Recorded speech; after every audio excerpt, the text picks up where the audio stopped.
Welcome to another episode of Los Compadres Podcast. This one is a very special one in a trying time in our country. This one's going to be called America Today.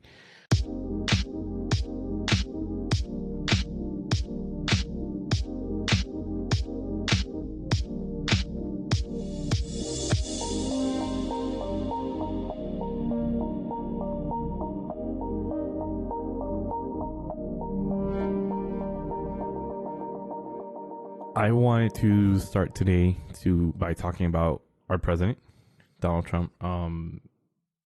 There's been a lot of concern from him, and it's been growing more and more recent about how much of a out of control and how he's being unchecked significantly, and that is contributing a lot as to what's going on right now. So we'll start off with his golfing during Hurricane Dorian in 2017 and Hurricane Maria, which devastated Puerto Rico, absolutely devastated Puerto Rico. His biggest concerns and the most time that he spent golfing was during that time.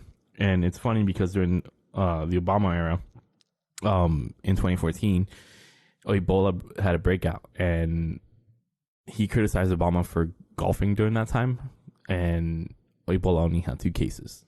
But we just saw him golfing during the coronavirus pandemic, right before everything that's been going on right now started happening, and we have over 100,000, well, close to 100,000 deaths in the country because of it. So it's crazy to think that we have such an unsupportive leadership, and to the fact that during, like, the White House is now presenting a picture, a portrait of Obama into the White House, and he's refusing to show that picture. Dead ass? Yeah. What the fuck? Yeah, he's absolutely refusing to show the picture, to do that presentation that has been going on for 40 years now in tradition. Every president, doesn't matter what side of the party they're in, has presented the previous president's portraits, from Obama to Bush to Clinton, like 40 years worth. And he's not doing that. But let's go ahead and go into more recent stuff. Beyond the childish stuff that he's doing, and he's also a blatant apologetic for neo-Nazi and far and like alt-right activists and stuff like that. I wouldn't even call him activists at this point. During the Charlottesville riots in 2017, James Alex Fields Jr., one of the many neo-Nazis in that presentation, an alt-right and KKK member. Well, the presentation was about alt-rights and KKK people that gathered and stuff like that. James Alex Fields drove through the crowd and ended up killing a protester that was against their neo-Nazis and stuff like that. Trump went ahead in the media and called them very fine people. But we're at the period right now where we have our own protests and stuff like that, and they're being called thugs. They're being called people that are violent, people that are criminals. And there are aspects to what he's saying that aren't true, because a lot of the protest is peaceful, and there's going to be that one group in any protest that deviates and kind of forgets what the idea of the protest is, like the neo-Nazis. Not saying that they have the right to do so, not saying that they are correct into protesting, but majority of them were gathered peacefully. And then you had the one person that ended up killing somebody. Not looting, killing somebody. And they're called very fine people. And that to me is absolutely absurd. In the Minneapolis riots, he went on Twitter and started to in the Minneapolis riots, he started to bash on them on Twitter, of course, like a child again. And he's been attacking the whole movement, where he started off saying that when the looting starts, the shooting starts. Essentially giving a full kill order to anybody that is in law enforcement, or even not even law enforcement, which we'll get to that a little bit later, which is more recent. to start killing because people are looting, right? And that shouldn't be one. You shouldn't be addressing that on Twitter. I think that's completely unacceptable and completely misguided. And two, it's just not something you say. Because somebody is looting doesn't mean you can kill them. Especially when nobody's life is at stake. Those businesses weren't there, except the Target. But, of course, nobody got hurt. The business got hurt, but nobody got hurt from the business. But why is all of this going on? Why is the looting? Why is the protesting? Why is everything going on? Beyond the bad leadership that Donald Trump has showed and the childish behaviors that he has presented, not throughout the whole presidency, but even more focusing right now, it's the death of George Floyd. And, of course, we can talk about Ahmaud Arbery and Breonna Taylor, which were two of the most recent ones as well. But I want to mention some names real quick.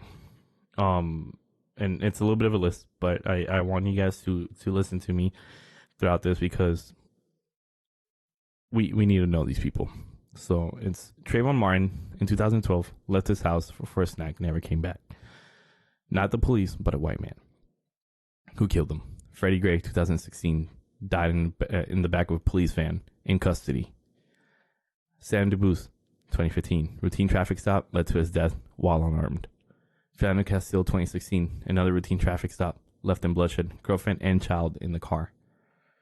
Alton Sterling, 2016, sold CDs and ended up paying for them with his life.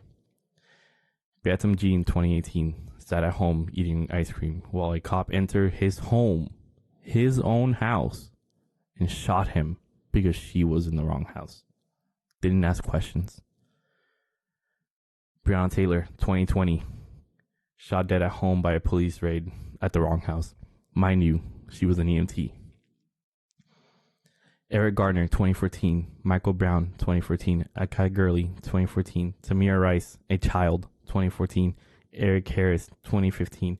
Walter Scott, 2015. William Chapman, the second, 2015. Jamar Clark, 2015. Alton Sterling, 2016. Ahmaud Arbery, 2020. Not a cop, but was killed by two people that had no reason to be acting as cops. And he was just jogging down the street in Atlanta, in Georgia. And it took him a whole month and some media to actually not protest, but show that what happened. It took his video to be released of the killing. To arrest those two. To arrest the people. Nobody questioned why they killed them. George Floyd recently, and to explain to you what happened to George Floyd, $20 counterfeit bill. Suspected counterfeit bill, to be exact. Clerk called the cops. Cops showed up. They had him in handcuffs, threw him on the ground. For 8 minutes and 46 seconds, the cop stood on his neck with his knee, didn't relent, while 3 other cops watched. Nobody bothered to check. He kept pleading for his life, saying, "I can't breathe." And nobody bothered. Called on for his mom. Called on for his mom. A grown man calling for his mom. Now how scared you have to be. And nobody bothered. After 3 days of protesting in Minneapolis, they finally arrested him.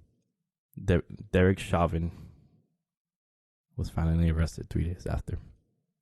It's been saying that we have to get to the point where not only do we have to protest, we have to start setting fires, we have to start looting, we have to start doing all these things. For somebody to get arrested that has been clearly proven guilty by video, and nobody batted an eye at him.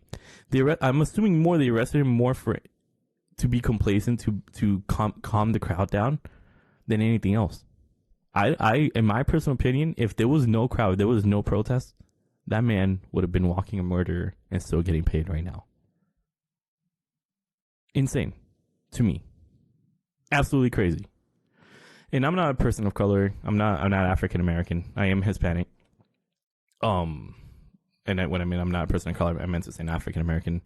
I'm Hispanic, and I've never personally felt what that is to be oppressed by a system that absolutely hates you. Which, mind you, they are the product of people they stole. Right? They stole these people from their land. Bought. The word is bought. They bought these people. That's what I said. You said they stole them. They bought them. Well, no. They stole them from the land and then bought them in the country. People had to steal them. And the person that stole them, that brought them over, is the one that bought them. And they sold them in the States. They didn't go to Africa and say, hey, I'll give you $50 for that guy. No, but I mean, it was, for the most part, it was Africans bringing other Africans over. But the thing is, they still bought them. They were still property. Like, the thing is that they didn't see them as other humans, like how they should have. Like, this is a human being, a whole nother person. But there's nothing that makes you steal the person. Yeah. For that person, they never received anything for that. You know. Yeah.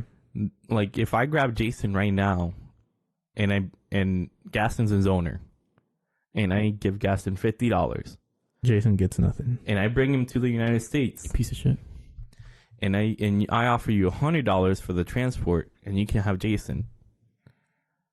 Jason's life has been stolen from him. Yeah, his land that he lived in has been stolen from right under him. Mm-hmm.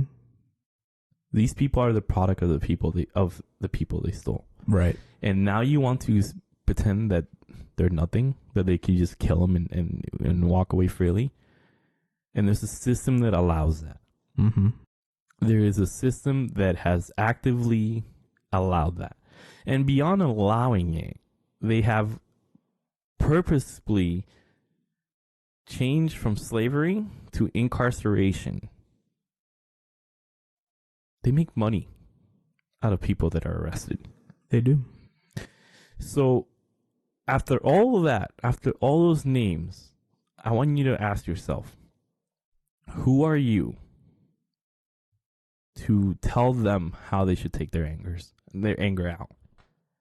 Who are we that are sitting in this room are to say they shouldn't loot? They shouldn't riot. They shouldn't fucking protest. Who are we to say that? Years and years and years of fucking torture, systematic oppression, abuse, and we sit here and tell them that's not the right way. I'm sorry, but I can't allow that. We're not the ones to say that. Never will I tell somebody, nah, don't do that. That's not right. You shouldn't be doing that. That's not how you take out your anger. When they have peacefully protested before, and a man lost his whole NFL career for doing so, for just kneeling during the national anthem to protest systematic oppression, lost his whole fucking career. But that's not the way to do it. Martin Luther King, gather around, march peacefully, got killed for it. On Twitter, I saw the other day they were saying it was the CIA that killed him. Okay. They still killed him. They still said that that's not the right way to do it. So why are we sitting here saying, not necessarily us in this room, but why are we saying to anybody that's listening, that's not the way to do it? And I kind of want to get your thoughts on that, guys. Well, why? Like, I get it. We see it as incorrect. We can see why, like, it's wrong to loot, and we can see what damage that causes. But let's take a look at Target, right? I want to leave the small businesses by themselves because I feel like that's a different subject for what I'm about to say. But Target got hit. One of the biggest stories there is. Their CEO goes ahead and says, you know what, guys? I hear you, and I support you. We will rebuild. We will do fine. We will be fine. The employees that don't have a job right now, they will get paid. They don't have to worry about anything. Right? So I hear a lot of arguments saying, well, that's still bad. Yeah. Okay, well, one, the employees are getting paid. Two, you're not thinking about the positive out of that. One, they made major headlines because now the CEO is supporting it. The CEO is bringing attention to it. Two, now that Target has to hire construction workers, painters. They have to resupply. They have to do a bunch of stuff that requires external contracts. They created more jobs for their community. May not be the proper way to do it on normal circumstances. Yes. But under these circumstances, it was necessary. Now, don't get me wrong. There are people that are go-getters that would say, hey, they're looting. I'm not really protesting, but I see them looting, so I'm going to go grab a couple of stuff. That will happen. But we're forgetting the real idea, the real message that does. Back in the day, I don't even want to mention dates because I don't even think straight right now. When the Civil War was going on, we told the South, can't have slaves anymore. And they said, fuck you, here's a war. We're going to burn down your houses. Right? We founded this country on a massive loot of tea. And somebody said, well, it was because of the tax. Yeah, but the merchant's not charging the tax. The merchant's just selling it. They have to sell it. They have to make their livelihood. The tax had nothing to do with the tea itself. It had to do with the government. But you disturbed the property of the merchant that was selling the tea. That didn't really have a say in the tax. So, I just don't get it. I feel you. Yeah, there shouldn't really be any but statements to anything that's going on right now. There shouldn't be any reason why anyone would disagree with anything that's going on at the moment, giving the circumstances, giving the just incompetence and the blatant oversight. I 100% agree with everything you just said. And just to add a couple more things. Change does have to start at the top. Right off the bat, everybody who voted for Trump knew exactly who they were voting for. They knew exactly what they were voting for. And they're the ones who let the man into office. A person who cares more about their public image than he does about the people he's representing. A person who not once that I can remember has had everybody on the same side. And not just because people don't like him, but because none of his decrees had really helped out anyone except for the rich. The same person who gave Jeff Bezos his billions of dollars of tax cuts and these other Fortune 500 companies who were able to take advantage of all of his tax breaks and not have to pay taxes. It's insane, you know? Absolutely. And instead of offering some form of, like solitude, like saying like, hey, we're a country, we need to look at this together, like it is time for change, he says, when the looting starts, the shooting starts. And y'all thugs. And, exactly, calls them thugs. And it's like, you are the one dividing the country. It starts with you. You're the most powerful voice in our country. And instead of uniting us, you're trying to divide us. And like Killer Mike said, you have to bully these people at the polls. You have to register to vote. You have to make sure that you figure out exactly who you're going to vote for and why. And it's got to be anybody but him. And even, I don't know if the primaries are over. I'm not 100% sure. They have, I think there's 4 more. Okay. Primary dates. Primaries aren't over. You can still choose, if you're a Republican, you can still choose another person to run. Mm-hmm. There's other Republican candidates. Anyone but him. Someone who will take into the fact of the American motto, united we stand, divided we fall. Because right now we are falling, and we are falling hard. And like you said, this country was founded on revolutions. This country was founded on this country was founded on revolutions. This country was founded on riots. The Boston Tea Party was a riot. The Civil Revolution was Civil War, riots, everything. Again, if you're peaceful about it and you protest, people may listen. But what happened? Martin Luther, right? Dr. Rodney King, all those things happened, and people have died, and things haven't changed, and people have protested, and people have walked, and things haven't changed. And honestly, it appears that the only way to make people listen is to riot.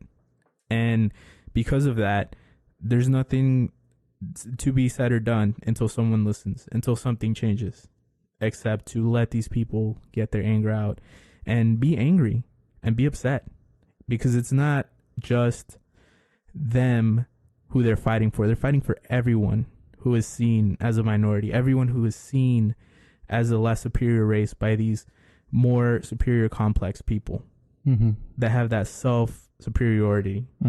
They're not just fighting for themselves, they're literally fighting for every other race. So you have to understand, like, these people are like bullies. You can talk to a bully all you want, that's not going to change anything. It's not until you fight back.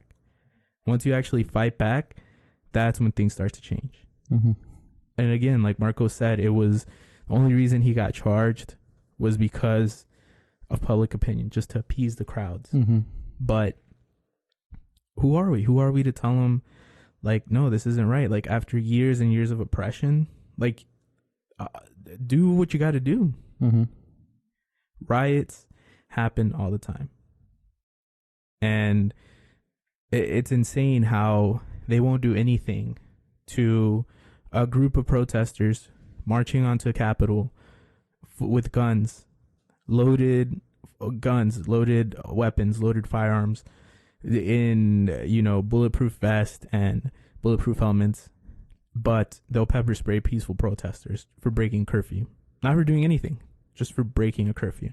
Yeah, that's another thing that pisses me off, where it's like all those people that got mad because they couldn't go out because of COVID and shit, and then they went and like protested, and there was a line of cops and a line of them, and they were in the cops' faces yelling and bumping them a little bit and like all this shit, and those cops were just staying still and just taking it and not punish them for their actions or anything. But like you said, but once there's a peaceful protest and they're still past their curfew and they're getting hit by it, and not even lately, the past day or so, there's been people that just are walking home or like getting out of work late or whatever the case may be, and they're getting like either detained or pepper sprayed or anything of that sort when they're not even doing anything. And what's insane? They don't tell you about these curfews until like 4 hours before the curfews enact.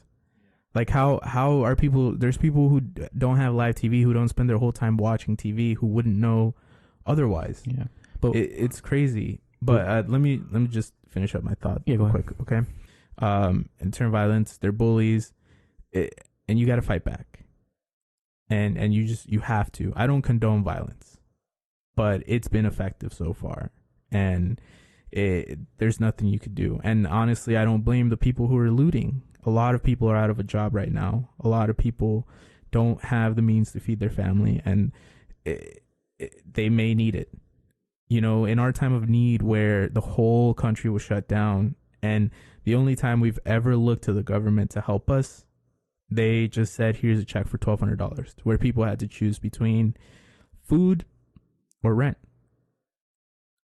While other countries were taking care of their patients, providing free health care, providing some form of just compensation, we couldn't even get our unemployment to start paying out. More people were denied for unemployment than you guys could imagine. And yeah, they received some CARES money, but even then, they're not getting that out. And again, you're talking about $1,000 every here and there. Yeah. To where people, like a family of four, needs at least like 2,000? Yeah, probably. So again, like it's crazy to me. The one time we looked for government assistance, they didn't help us, but they want us to be pleased with everything else. It's like, which one is it? If you don't pay your taxes, they put you in a fucking cage. That's if you're past the date and you don't pay your taxes and stuff, they'll put you in a cage. But when you are expecting a refund, or when you overpay and they have to send you your money, they'll take their sweet fucking time. Facts. So it's crazy. It's all crazy. And again, it starts at the top. You have plenty of time to choose someone else to represent you if you're a Republican. You know, you have plenty of time to make a decision. Anybody but him. Yeah. Literally anybody but him. Someone who will unite the country again. Mm-hmm. You know, as much as people hate Bush, mm-hmm. he never divided the country. As much as people hated Bush Sr., he never divided the country. I keep saying company. Country. He never divided the country. Yeah. Obama never divided the country. Not intentionally. Arguably. It divided the country by his skin color, not by anything that he directly did. Yeah, so I'm saying not intentionally. Exactly. It was just like things people hate the thing is when people look at these statements, they don't look at these statements because you're just some random giving these statements. They look at these statements because you are a person who has influence, who is using your influence to talk about these things and to say like, hey, like we need to be looking at this, and like what, you know, like what are you doing? Like why aren't we looking at this? The case in point, the Colin Kaepernick situation, yeah. Right? The man kneeled. He sat at first, and then he talked to a Marine, and the Marine told him that it was more respectful if he kneeled. Mm-hmm. And he kneeled for what? To show, like, to give awareness, to raise awareness to the police brutality that's been happening in the United States for so long, and the mm-hmm. racial injustice. And what did people do? They said that he was disrespecting veterans when the flag and veterans. When on the contrary, the man went to a Marine and said, "Hey, like, sitting out, I understand it's disrespectful. What can I do? Kneel." Why? Because it's so symbolic. You kneel when you're proposing. You kneel at church. You kneel for other things. It's more symbolic, mm-hmm. right? You're still kneeling to the flag. It means you're still under the flag. Mm-hmm. You're not disrespecting the flag. Yeah. But you're still symbolizing what you're doing. And like you said, he got blacklisted. His whole career got put out. Now, that's his platform, right? That what else is he going to talk about? Like he managed to build himself up into this position to talk about it on his platform. You know, it's like you being someone famous and me telling you, oh, you can't talk about that. You're famous. That's your platform. That's you for you to push your advocacy. That's you. You have the power to influence all these people. And people got mad at him for doing that, for influencing people in a positive way. One thing I'm going to add to that. It was never about the flag, and it will never be about the flag. The reason why people got mad is because why he was protesting and for who he was protesting. Yeah, exactly. That's the real reason. Exactly. And to add about the kneeling real quick, if anything, kneeling is much more patriotic than standing. Because you kneel, literally, like when most of them are Christians that protested against it. When you're at church and you want to really get down to your spiritual level, you go on your knees and you pray. Damn, I never thought about it like that. Holy shit. I just told. I know. I know. But I was saying, like, if anything, kneeling is more of a respect, than standing, right? Okay. Because it takes effort to do exactly, and you're low to the ground. You're now the lowest of the lowest, looking at a flag. Exactly. You're still looking up to it. The whole symbolism of you looking up to something, seeing it as a piece of hope, and that's what we used to look at our flag as a piece of hope. Like not just the flag, but I'm saying, at the end of the day, it was never about the flag. It was never about the veterans. It was always about what he was trying to bring cause to, using, like I said, his platform, the thing that he helped build. It wasn't just like it football players in the NFL is not just a one-way street. They're not like, oh, we're blessing your life by letting you play for us. No, obviously not. Like, people buy jerseys, people buy things with players' names on them. People will, like, the NFL will sell those people, and people are more than happy to buy those people. Mm-hmm. And what I mean by that is on a personal brand base. Mm-hmm. So why is it when someone try to use their own platform to advocate for something, they got blacklisted? Like, you know, they got blackballed, they got blacklisted. Yeah. And a lot of people say, like, oh, it's because he sucked, or he was starting to have bad. That doesn't matter, though. What does that have to do with... No, but let me finish. But you can't tell me that he wasn't at least a backup quarterback quality. But there's no way he wasn't. Again, that shouldn't matter when what you're doing is you're advocating for equal rights. No, I understand that, but I'm just saying, like, some people will tell you that it wasn't because of that. It's because he sucked at the end because he got hurt and he was playing really bad for a whole year. As to why he got blacklisted. That's what I'm saying. Like, he wasn't that blacklisted. He just got cut because he was terrible at the end. But it wasn't that. Maybe he did get like bad and whatever the case may be. But he was only like 27, 28. He could have definitely like got a backup quarterback job or something, sat that for a little bit, and then came back. A lot of quarterbacks do that. What I'm saying is he at least had still the talent to at least be a backup quarterback, because there's not, like, as a backup quarterback, that's one hell of a backup quarterback at that time. Right. And the crazy thing is, you can look at there's a lot of statistics, there's a lot of articles written, there's a lot of things that you can look at now, given that all this has happened, that tells you that he was better than probably about 60% of the quarterbacks in the league, and he could have had a starting job. And that his last season with the 49ers, it wasn't because of his plays, it was because of the coaching. And you'll see it, and there's a bunch of things that support, like, hey, he was still a good player, he was still in his prime, and that's why he won that lawsuit. Yeah, but real quick, because guys, I didn't talk at all, just want to get some of Gaston's opinions. What do you think, bro? No. So my biggest opinion on this is that I'm not for the looting. I'm for, I'm okay with the peaceful protesting. I'm okay with getting a little bit aggressive, if people are protesting downtown or anything like that. But the biggest thing I'm not for is the looting and the destruction of small businesses or any businesses in that area. The reason why is, I've seen some of the things through social media, and, I always try to look at it as a double-edged sword. You look at it from one point of view, what you're getting, but what happened before that, what happens after that. I've seen some videos of an African American man crying and yelling at the crowd about how they burned down his business, how he's with them and he's protesting with them, but you guys selected to destroy his business. I've seen another one of a Caucasian lady in front of her business, and protesters, looters, rioters, however you want to look at it, were getting aggressive with her, but then they turned around and, they threw a ladder at the door. It didn't break. They start to walk away. One of the guys pushes the lady away, starts attacking her. They break the front door and they start going through the stuff. Like, that stuff I'm not for. You can peaceful protest. You can block I-4. You can block 408. You can get aggressive with the police. Do all of that. Don't destroy the environment around you, because like Marcos does say, it does give bigger companies the ability to rebuild, but these smaller companies, it does not give them anything. It gives them a lot more of a struggle, a lot more of a heartache, because we're still in COVID. COVID is still a thing. And, these guys have been out of work, out of business for a month and a half.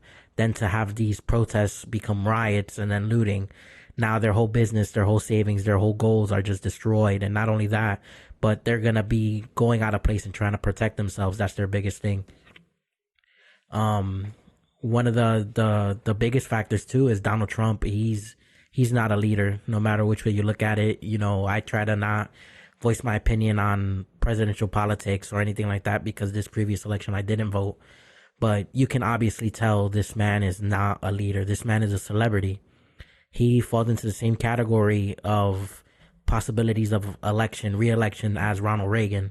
However, when Ronald Reagan was given the keys to the Corvette, this man settled down, did his research, was a person of the people. He may have had some bad things gone. He may have done some good things, but he made sure that he wasn't making full-out mistakes. He wasn't going to social media and writing on Twitter things that you shouldn't be saying out loud. Well, there was no Twitter.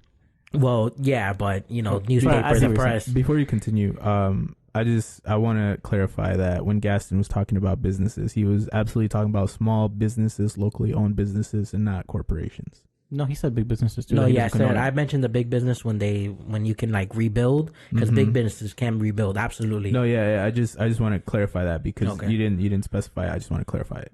Okay, no problem. Donald Trump is coming out, and we're starting to see his true colors now. When in this time, we need a president, not a celebrity who has the title of POTUS. Like, let's be real. This man went into a bunker to check it, not to, because he was hiding, when in reality he was hiding. Like, let's be real. When was the last time you saw the White House with no power? in a picture. Like you can't actually. You've never seen the White House without power because it's the first time that happened in history. Yep. Imagine the White House with no electricity on. Like, you better have an out generator. There better be no power. It better be a heat wave, and it better be in the 1990s or something, because that's the only time I think that it will be okay for all those things to line up and happen. And in 2020, it's probably a possibility, except it being the 90s. But one of the things that really shocked me the most was when he made his march to that church to hold a Bible. When you see the commercials that they have for it, it looks like nothing is going on. But if you look at the ground, you can tell there's things there. And then when you see how it was made from the outside view of the protesters, of the camera crews that were there, you look at this man, and, you know, I said earlier to one of my family members, I'm like, this man's Antichrist. Like, it's getting to this point where this man has no, like, he has no chest. He's there condoning all of this. He's not being a leader. He's not coming out here and saying, I myself am going to guarantee that these people have a court date. And if the judge doesn't make the verdict, then we will find another way to make sure George Floyd is avenged, make sure George Floyd does not happen again, versus, you know, just these guys are thugs. When they start looting, we start shooting. Like, that's not something that's supposed to be said. Absolutely. Again, it's someone who's more worried about their own self-image. Donald Trump became president just because of something else he could add on to his resume, not for any other reason. Yeah. And again, he helped his businesses too. Yeah. Again, and there's going to be a lot of people that are going to be on the wrong side of history for this. Look back at Martin Luther King had a 69% disapproval rate when he died. 69% of Americans disapproved of what he was trying to say. And if you look at it now, 90%, right? Same thing with Colin Kaepernick. How many people were outraged by what he was doing when he first did it? And now, only 5 years later? 6 years later? 5 years later, he has a really high disapproval rate, and people understand what he was trying to do. I personally thought that it was going to take a lot longer for people to realize that they were on the wrong side of history for that. But now, like, people understand, like, hey, like, this is a plague in our country. This is something that is destroying us from the inside out. And we've been at war with ourselves for much longer than we've been in any other war. Yeah. I think I agree with Gaston on the small business part. On the small business part, I really find it hard to, like, approve it, just because those are really the people in your community.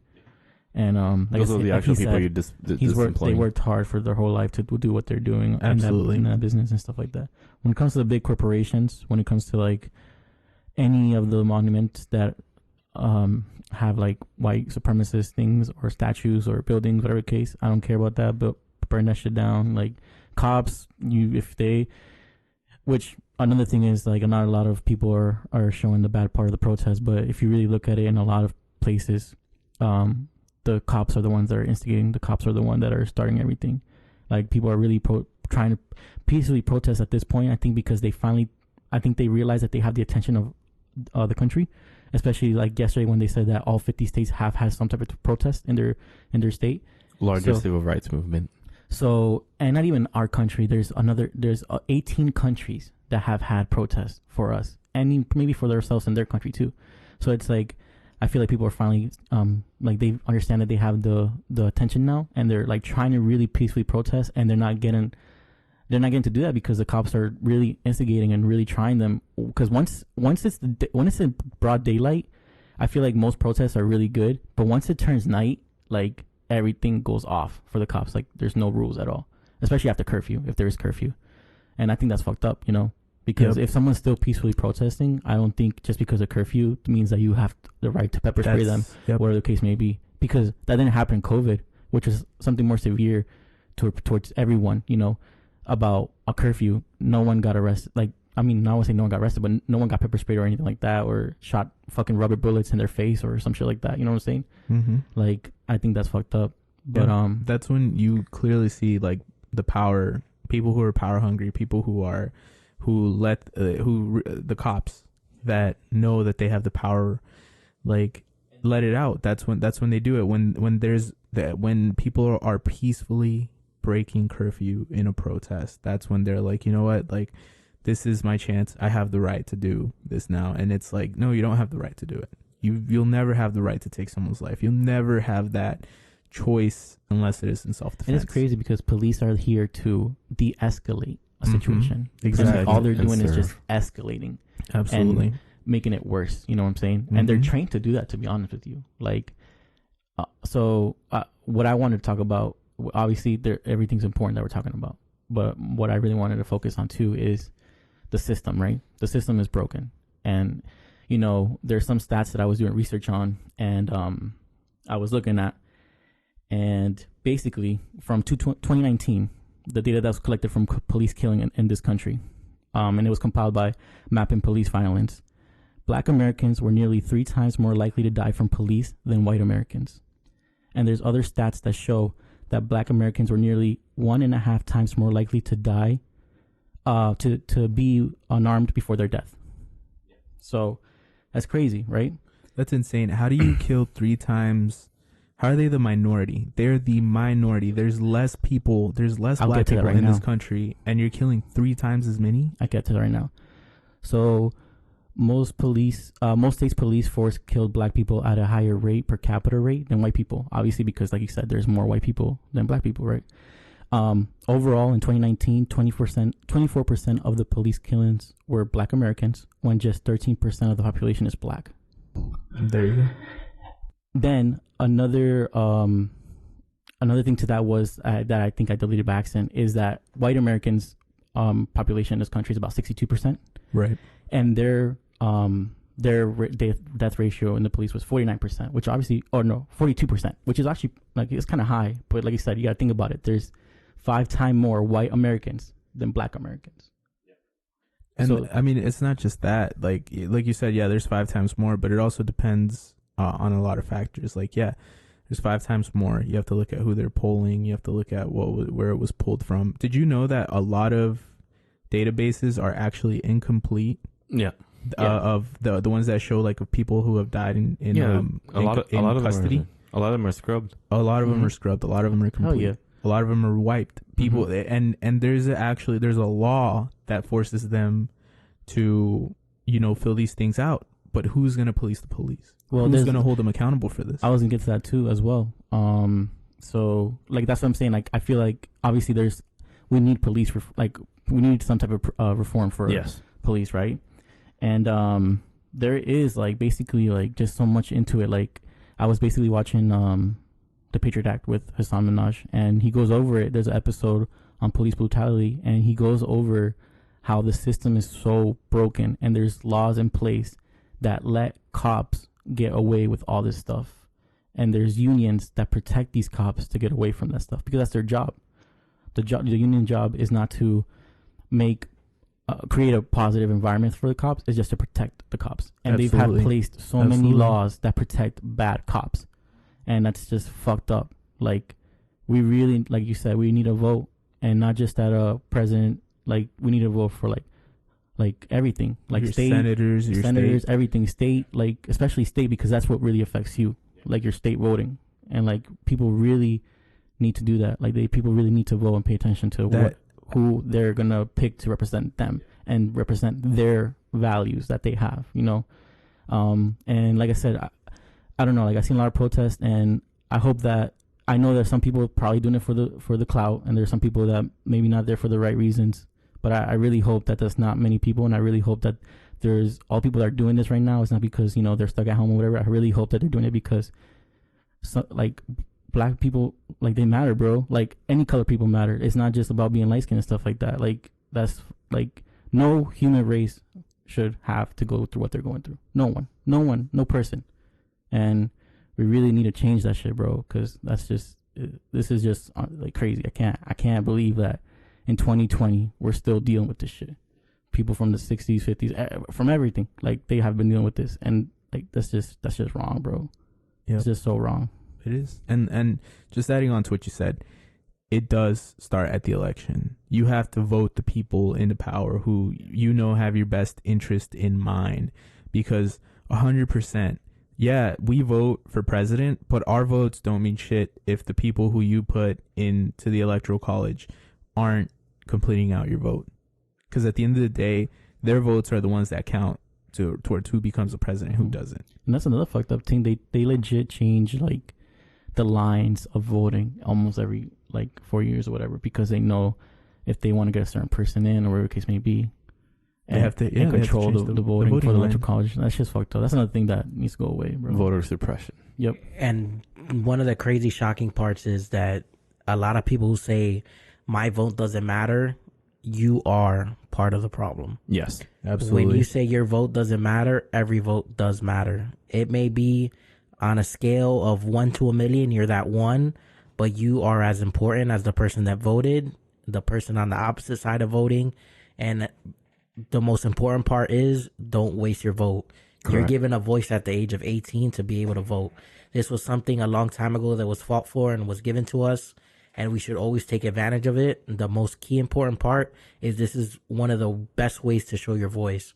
When you can take that hour out of your day to go vote, you have to make sure you do it. When Correct. It comes November, you decide what happens for the next 4 years. And if you're choosing not to vote, you have no opinion, like I've been these last 4 years.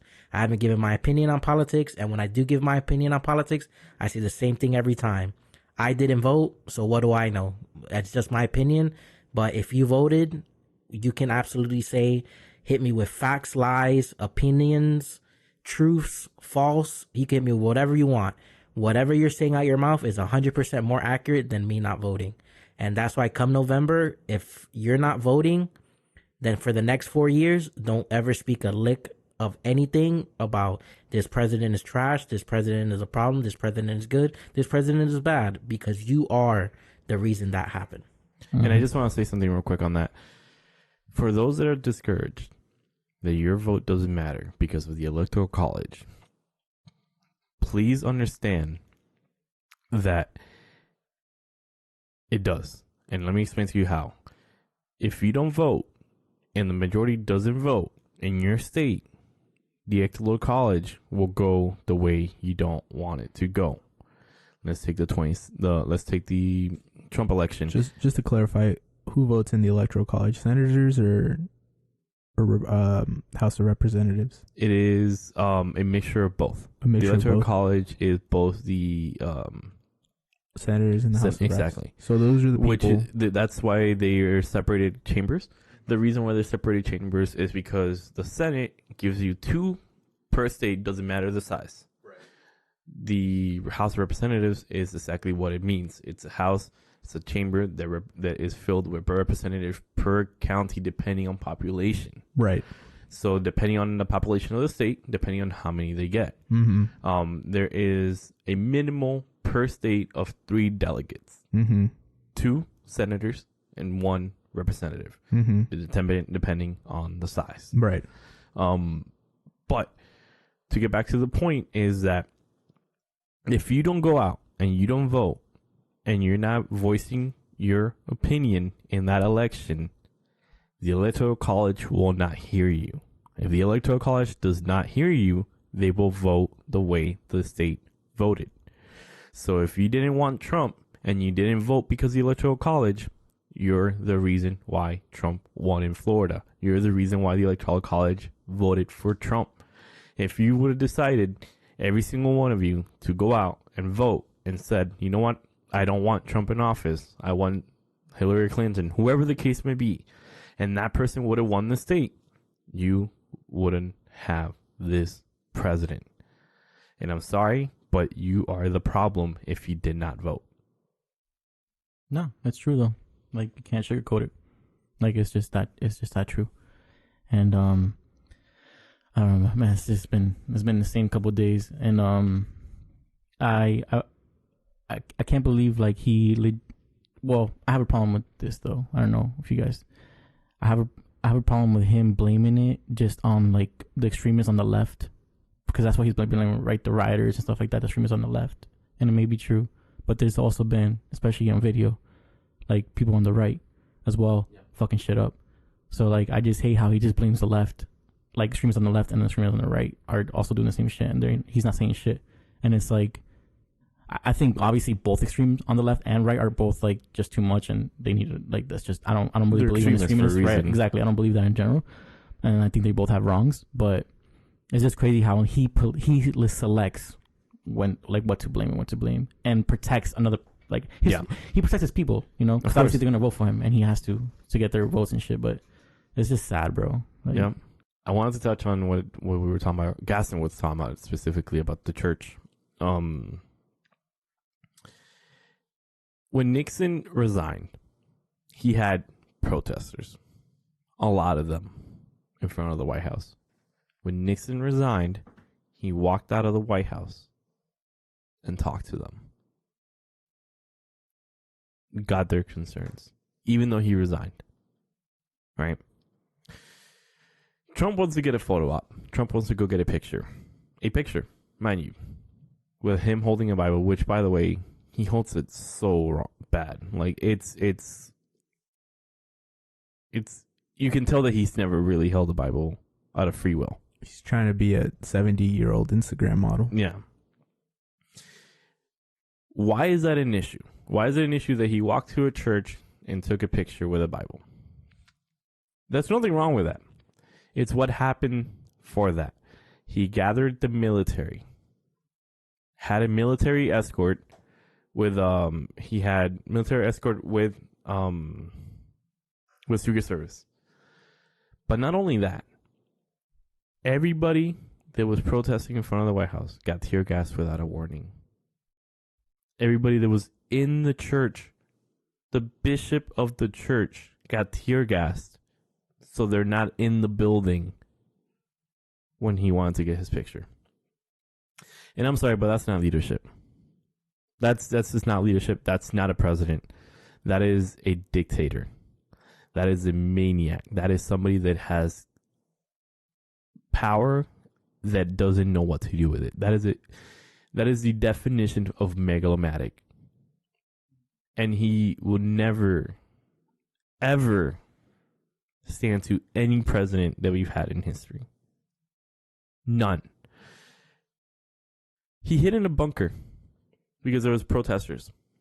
Like, that was the only time we've ever had protesters in history of the United States in front of the White House. Theodore Roosevelt got shot and then gave an 84-minute speech after getting shot with a wound in him.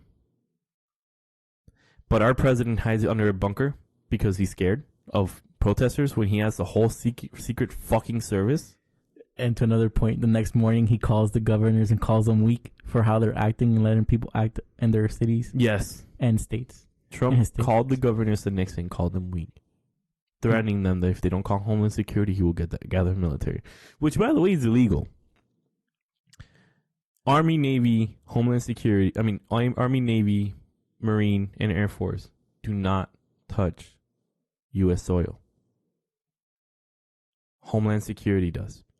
Unless we're in all-out war and we have exhausted the Homeland Security Division, which has air support, which has military, like essentially everything, they do not touch military U.S. soil in combat. You know what's crazy? That's when all these people, all these gun people with, like all the Second Amendment rights, the militias, stuff, like the militias, that's when they should have said something, because that's what they've been training for their whole lives. Like that was their moment. But they that didn't. Was exactly because, again, it's not even about that for them either, bro. Because they stand with them. One of their biggest Look, I support the Second Amendment. Of course. No, yeah, you do. I think everybody in this building pretty much agrees on that. Right. We support the Second Amendment, but there's people who are extremists, and it's never good to be an extremist. But those are the people who are like, oh, tyrannical government. What do you have right now? A tyrannical government. You have a dictator in office. This is your time to shine. But who do they support? Exactly. That's a problem. That's a problem. So, that the people that are so strongly about this Second Amendment are also the diehards for Donald Trump. And that's the crazy part.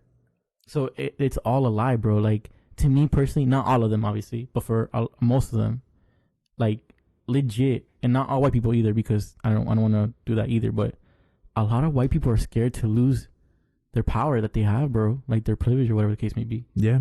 Like, and that's true. That's fucked up, bro. Yeah. And they want to talk about a government that's oppressive, and they want to talk about how the federal government shouldn't be involved in businesses and stuff like that. Donald Trump got his feelings so hurt that he wants to create a social media filter that allows only certain things in social media to be shown. So he's trying to go after the First Amendment. Yes. Well, and here's the issue with that. The First Amendment protects freedom of speech. It doesn't protect companies from determining what you say within that company, right? It protects your freedom of speech. So why is that an issue? It's an issue because Donald Trump signed up to Twitter, accepted terms and services, which means that Twitter can do whatever they want with that account without any explanation, and he wants to complain about it. He wants to complain on the platform that he pressed, I agree, doesn't want him to talk. That man's so butthurt. And I mean, even then, like, they'll fact check them. Like, yes. How crazy is it? Like, they will remove his tweets because they're inaccurate. Exactly. And then he gets hurt about it. But the problem lies when you want to shut down a company that allows people to voice their opinions. That's when you attack the First Amendment rights. They're not attacking his First Amendment rights because they're a private company. He decided to sign up. Nobody forced him. That is not a government-run company. The government's not saying, hey, go ahead and what is it? And you have to create a Twitter and you have to voice everything you say. That's when it becomes a problem of First Amendment towards him. Yeah. But this is Twitter. This is a private company that has nothing to do with the government. Why are we not calling tyranny? This is exactly what you guys fight it for. And I'm talking to the people that support the Second Amendment. Which we do. And support Trump. And they are right-wing fanatics that are all about protecting themselves from a tyranny of a government. We're talking to the people who have been practicing for this their whole lives. Yes. This is your time. Why are you not calling tyranny? Why are you not calling oppression of government? Why are you not calling government overreach? When this is exactly the moment you wanted. This is the moment that you should be up in arms in front of the fucking White House and fucking getting justice. But no, you want to sit back because he's your fucking president. Because you voted for him. And instead, they're going to go and fucking do a protest to another protest. Yes. They're going to gather themselves with their guns and stuff to a peaceful protest, or anyone that supports like the BML movement, and that's fucked up. The White Lives Matter movement, but most that happened yesterday. And I'll say it right now, Tuesday. Because he's white. No, for sure. If Obama would have said something like that, Obama probably would have been killed by now. They would have had infiltrated the White House in a full-out coup, and he would have been dead. You know, today there was a post where someone was trying to get people to gather around in downtown at 7:30 to confront the people that are protesting today. Yeah. And it was posting all over social media. There was a mass text sent out today that said, if you're an American that is upset at how the African community is stealing our jobs, raping our women, and are monkeying around, meet at 7 p.m., bring your guns. Which, mind you, Florida is not an open carry state. Nope. So if that is happening right now as we're recording, because it is after 7 p.m. when we're recording on this day, I expect that when I open social media by the end of this podcast, they're all arrested if they do show up. Well, there was that one guy that did it, I think, in Minnesota? I don't know where it was. I know what you're talking about. I don't remember the state, but the state didn't have open carry laws. And he showed up to the police with a rifle. Exactly. And told him, hey, how can I help?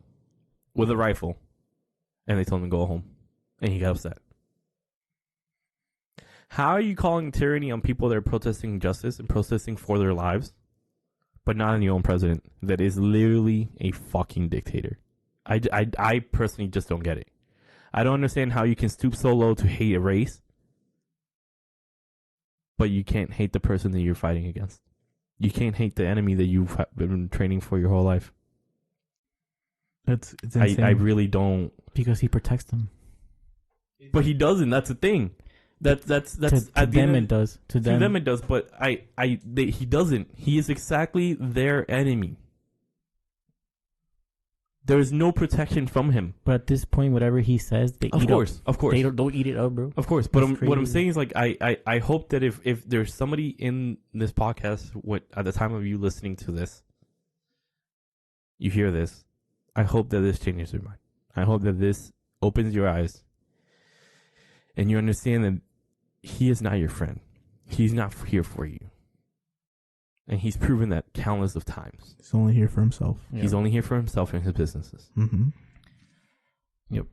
And people need to really like support the movement of Black Lives Matter, man, because we need to get this. Like, we need to stop suppressing these people. Yep. We really need to. At the end of the day, we're all American. There's no cultural differences. We're all humans between us. We're all not even Americans. We're all humans, bro. Exactly. So we're all human. We're all American. There's no cultural difference. There's not something that someone is out there doing that you don't like because they're American. They have your same cultural norms. They're not out here disrespecting anyone. They're not out here trying to, create problems or anything. People are people. And at the end of the day, everybody's a human. It's crazy how big of a divide there is made by imaginary lines in the sand and based on skin color, just the melatonin in your skin. That's what it comes down to. Just the melatonin in your skin. And everybody loves black culture. Mm-hmm. And I hope that they love black people enough to support them. Absolutely, because they like I said, they deserve all of our support. Like, just all of it. And I'm not gonna sit here pretend to know that I know their struggle, because I never will, because I'm a light skinned man, and I'm never going to experience what they experience and stuff. But I just don't want them to experience any of it at all. Like, they should never. And like you guys said earlier, we have no right to tell them how to feel and how to just react to all of this, like, yep. They have all the right. And I think if we were like in their shoes, we would probably do the same thing, man, because it's just, you see your grandpa, your dad, you go all through this. And it's just like, bro, enough is enough. Like, that's it. As simple as that. Enough is enough, man. Yeah. Yeah. I want to say something real quick, just to get out of my chest. I want to sincerely apologize to the community, right? Years ago, when the whole Colin Kaepernick thing happened, and the whole Black Lives Matter movement started, at that age and at that mentality that I had back then, I didn't agree with it. I didn't agree with Colin Kaepernick. I didn't agree with the Black Lives Matter movement. I thought that was selfish and it was incorrect. And at that time, I wasn't researching. I wasn't understanding. I didn't have an open mind to it. So I want to sincerely apologize for that. I wish I take back every word I said. I take back every lives matter, all lives matter. Whatever I said back then, I take back my agreements with the whole, it's disrespectful to the flag, it's disrespectful to the game, whatever the case may be. I sincerely apologize, because after taking the political science route that I took in my degree, my major, I realized how flawed my view was and how incorrect I was during that time. So I apologize to whoever's listening, to whoever is hearing this, and I will continue to apologize if anybody asks me up front in person. It's something I regret. It's something that I wish I never had said, because I never really understood, and I will never really understand the pain that this community has felt. And to add to that, like, of course, like, all lives matter. That's such an obvious thing, but not all lives are being oppressed. Yeah. Only that specific group right now at the moment is being oppressed, and that's the whole why point of it stands Black Lives Matter. That's why all lives matter is kind of dumb. Like, of course, that's just an obvious thing. And to the Hispanic and Latino community, make sure you stand proud with your black brothers and sisters, because they're not just fighting for themselves. They're fighting for us as well. Exactly. They're trying to help us as well. It's not just, they're trying to put everybody on an equal playing field, not just themselves. They're bringing everybody up. So make sure you hold your peers accountable. Mm-hmm. Make sure you understand who it is you're talking to, and you see what people's real opinions are, like what their real opinions are. Hold everybody accountable. Hold everybody to the standard that you would want to live. Put yourself in their position. That's your mom. That's your dad. That's your uncle. That's your brother. That's your sister that just died. It wasn't just George Floyd. Imagine that was someone very close to you. How would you feel? And that's another thing to me, like talking about Latinos, like especially the old gen. A lot of old gen Latinos are racist. Educate your parents. Educate them. Exactly. You need to educate them. And it's insane to me that us as Latinos, we are racist to like dark skinned people, because in any country that you go in Latin America, there is a set of dark skinned people. Yeah. So you're basically being racist to your own people. Absolutely. And that's, I don't understand that. And another thing too, a lot of people, and this came out a couple days ago, Univision and Telemundo and stuff like that, they're fear-mongering so hard. They always do. And they always do. But they're fear-mongering so hard right now to those people that do watch it, which is most of the time the older Latino people. And they're getting really bad misinformation of what's going on. And we need to educate them that what they're seeing is not right, that's not what's happening. And a lot of light-skinned Latinos too, man, not just even the older ones. A lot of light-skinned Latinos are like that too, and they like this. It's just crazy. Like I heard like a lot of light-skinned Cubans and stuff in Miami are like not supporting this movement and stuff like that, and I just don't get it. Because at the end of the day, yeah, you're light-skinned, but you're not like fully white. You're not one of them. So don't think you are, because you're not. 100%. And they will show you that you're not when it comes to the time. Yep. And as far as educating your parents go, they'll listen. Trust me, they'll listen. I had to talk with my mom and my dad. My parents didn't make it past the 6th grade education. And again, they were watch it on Telemundo and Univision, but they listened. After we talked, they completely understood everything that was going on. And so were your parents. A lot of them just don't know. They don't know the ramifications to this. They don't understand the ramifications. They only know what they see on the media. But a lot of your parents will trust you more than they will trust the media. Because why? You've done independent research that isn't biased in one way. You've seen it enough. You've looked at it enough. I showed my mom some of the videos, and she started crying. She started weeping, because, like, again, you have to have the empathy to be able to put yourself in that situation. And it's not a matter of that will never happen to me. It's when is that going to happen to me? And if you choose not to want to go out and protest, if you choose not to want to go out and have those tough, difficult conversations with friends or peers or family members, there's other ways. Do it to yourself as a favor and educate yourself, so that if you're forced to have these conversations, if you're forced to be in a position that you don't want to be and you have to talk about this, you're educated and you have your opinion, because nobody can take that away from you. However, when you use your opinion to belittle people, to talk down, to say others' meaningful causes are worthless or not worth it, or overcast what they're going for, that's where you become the bad guy. But I encourage you to go out and educate yourself. Even if you don't want anything to do with it, even if you choose not to voice your opinion, educate yourself, because that is the most important part, to know what's going on in case it comes to the front of your face. Mm-hmm. And there's other ways too. You can donate, like you can spread awareness, you can protest, whatever the case may be, but just try to do something. You can vote. Just do something to support Absolutely. them. Donate $10 to the movement. Anything. $10. Anything else. That's it. $2, $1. If you can't, just help through social media. Just help raise awareness. Just talk to people. Talk to your community. Like, just be empathetic. Do you guys have any closing remarks? Yeah, I have one real quick. But before I go into my closing remark, there's a video, and I wish I remember the name, but I'm sure if you look it up, you can find it. I think it was called something along the lines of, it's on YouTube, how to donate to the Black Lives Matter movement without doing anything. I think that's the video's name. Before you go to sleep, throw it on your laptop. It's like an hour long. There's nothing on it. It's an hour long video. And what it does is that when you go on YouTube and you watch such a long video, there's a lot of ads. The person that made the video is using the ad revenue and immediately donating it to movements. Cool. Yep. So you literally, all you have to do is go on YouTube, put it on and go to sleep. By the time you wake up, the video is done. You have donated money without actually spending a single dollar from your own pocket. Right. That's pretty cool. Just on ad revenue. Highly recommend doing it. Search it. I'm sure you'll find it. But this is my closing remarks. To wrap things up, I want to talk about something that happened yesterday. We protested yesterday. And it was my first protest. So it was definitely something different. My first protest of that kind, better said.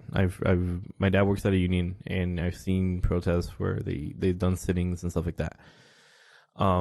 But we marched down from the city hall to OPD, and on that way, the walk was designated to go through a lower income area of downtown Orlando, where a majority of the population is African American.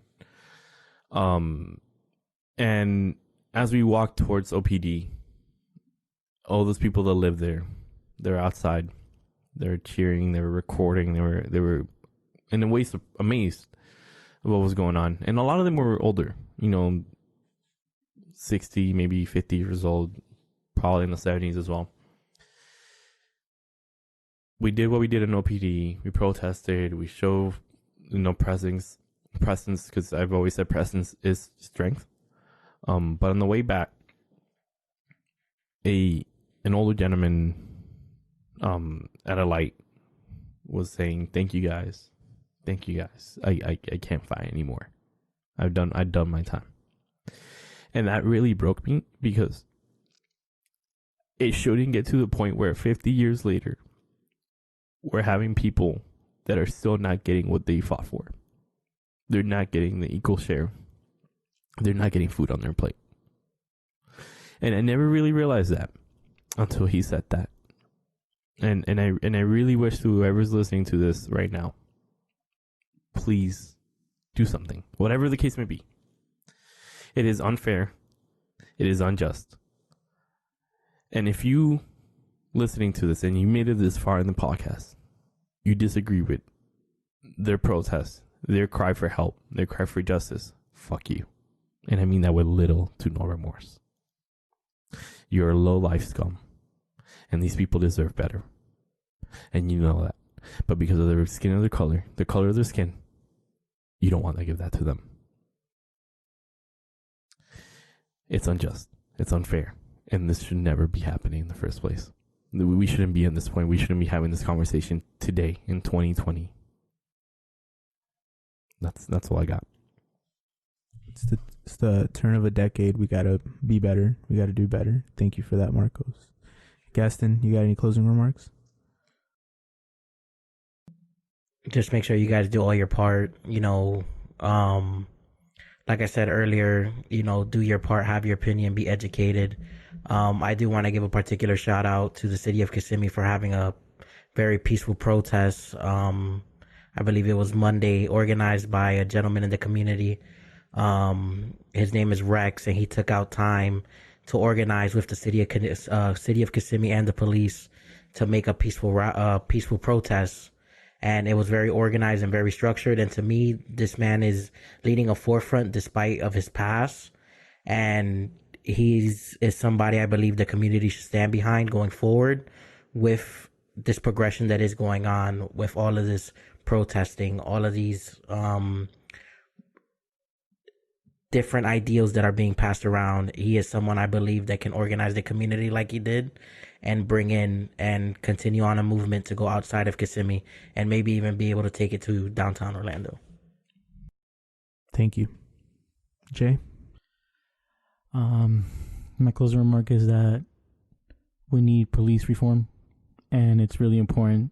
And yes, there's always a few bad apples and stuff like that, but if they're gonna feel like they can't, they're not gonna be held accountable, then of course they're gonna keep doing what they're doing, and we need to change that. We need to hold these cops accountable for their actions, and they need to know that they can't just walk these streets pretending to protect us when they're not.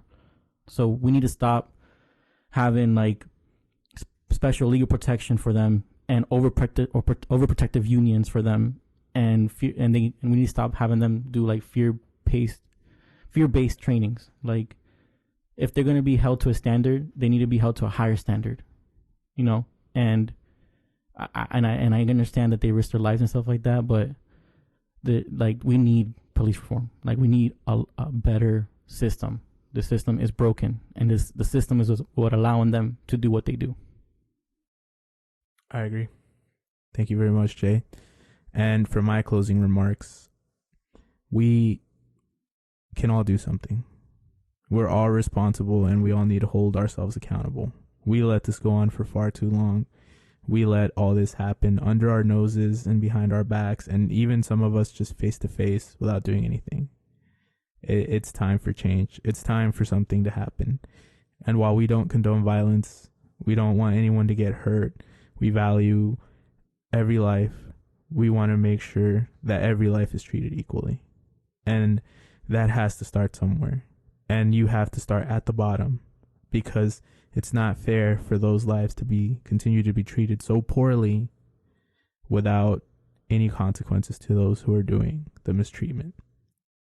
Fighting back is the only way. Do what you have to do. Don't forget to register to vote. The election is November 3rd, even if you have no party affiliation. Just register to vote. Vote.org. Takes a couple minutes, and then you get your card in the mail. And even then, voting is so streamlined. You can mail your vote in now. They made it so easy for you to go on and vote. And change has to happen.